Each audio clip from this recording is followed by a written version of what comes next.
कल्पना जो सितारों में खो गई। साथियों, ये कहानी है उस कल्पना की जिसकी परवाज़ थी सितारों से आगे की, जो बस एक याद बनकर रह गई है। भारतीय रिमोट सेंसिंग सैटेलाइट के एक नाम में, स्कूली छात्रों के मन में एक छात्रवृत्ति के रूप में, और नासा के एक मेमोरियल पर लिखे शब्दों में। हाँ साथियों, हम बात कर रहे हैं कल्पना चावला की। कल्पना का जन्म 1 जुलाई सन 1961 को भारत के हरियाणा राज्य के छोटे से शहर करनाल में हुआ था। उनके पिता का नाम बनारसी दास व माता का नाम संयोगिता देवी है। बचपन में उनका लाडला नाम मोटू था। कल्पना, जिसके नाम का अर्थ इमेजिनेशन है, अपने नाम के अनुरूप वो एक अत्यंत कल्पनाशील बालिका थी। वो अक्सर कल्पना करती आकाश की, उसकी अनंत ऊंचाइयों की। करनाल उन चंद शहरों में से एक था जहां तब एविएशन क्लब था। उनके पिता उन्हें एविएशन क्लब ले गए और वहां आखिर एक दिन कल्पना के पिताजी ने एक पुष्पक विमान में छोटी कल्पना और उसके भाई को उड़ान भरने का अनुभव करा ही दिया। उनकी स्कूली शिक्षा करनाल के ही टैगोर बाल विद्या निकेतन में हुई।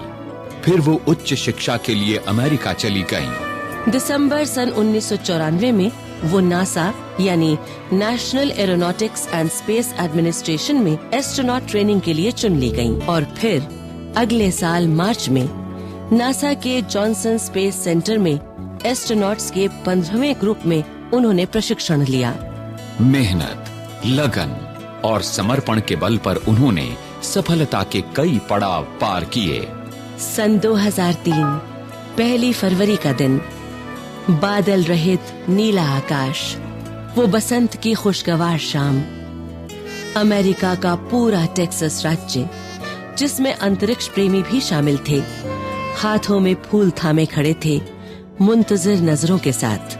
वजह थी, कुछ समय के बाद 16 जनवरी को अंतरिक्ष में भेजा गया स्पेस शटल कोलंबिया STS-107 16 दिन की अपनी अंतरिक्ष यात्रा पूरी करके फ्लोरिडा में केनेडी स्पेस सेंटर पर उतरने वाला था।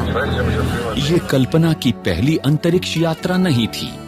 इससे पहले सन 1997 में कोलंबिया STS-87 में अंतरिक्ष यात्रा करने वाले 6 सदस्यों में वो शामिल थी। 19 नवंबर से 5 दिसंबर तक वो अंतरिक्ष में रहीं और उन्होंने 65 लाख मील की दूरी अंतरिक्ष में तय की।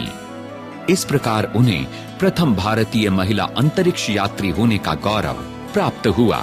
कोलंबिया STS-87 के बाद जब दोबारा कोलंबिया STS-107 अंतरिक्ष अभियान के लिए चुना गया, तो आमंत्रण पाकर वो खुशी और उत्साह से उछल पड़ी और इस उड़ान को परफेक्ट करने की ठानी।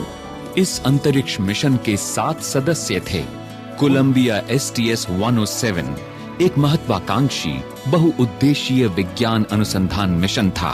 अपनी उड़ान के लिए तैयार कोलंबिया स्पेस शटल अंतरिक्ष की असीम ऊंचाइयों में विचरण कर रहा था। सभी वैज्ञानिक अपने अपने प्रयोगों में जुटे हुए थे। करनाल से अमेरिका हजारों मील दूर, और अब अंतरिक्ष से अपनी धरती और अपने देश को वो देख सकती थीं। आत्मविभोर होकर उन्होंने अपने क्रू के साथियों को वहां बुलाया और सबको वो विहंगम दृश्य दिखाया। 1 फरवरी सन 2003 स्पेस शटल का 16वां दिन। कोलंबिया स्पेस शटल पृथ्वी पर उतरने वाला था, पर किसे पता था आगे क्या अनहोनी होने वाली थी। 40 सेकंड के बाद वीडियो मॉनिटर पर वो हुआ जो कोई देखना नहीं चाहता था। धरती से मात्र 63 किलोमीटर, परंतु बहुत तेज 20,000 किलोमीटर प्रति घंटे की रफ्तार से आ रहे कोलंबिया स्पेस शटल से नारंगी रंग का गोला उभरा। धरती पर उतरने में सिर्फ 16 मिनट रह गए थे और शटल सफेद धुएं की लकीर में बदल गया। मिशन कमांडर के आखिरी टेलीमेट्री सिग्नल पर मिलने वाले आखिरी शब्द थे, रॉजर बट कुछ पल में ही सब कुछ बिखर गया। नासा के फ्लाइट डायरेक्टर से लेकर सारा विश्व, जिसने भी सुना, चाहे वो विज्ञान से संबंध रखता था या नहीं, सकते में आ गया। एक उदासी थी सभी के चेहरों पर। साथियों, कोलंबिया अंतरिक्ष यान के मलबे के बिखरने के बाद अंतरिक्ष दीवानी अंतरिक्ष में ही सितारों में खो गई, हमेशा के लिए।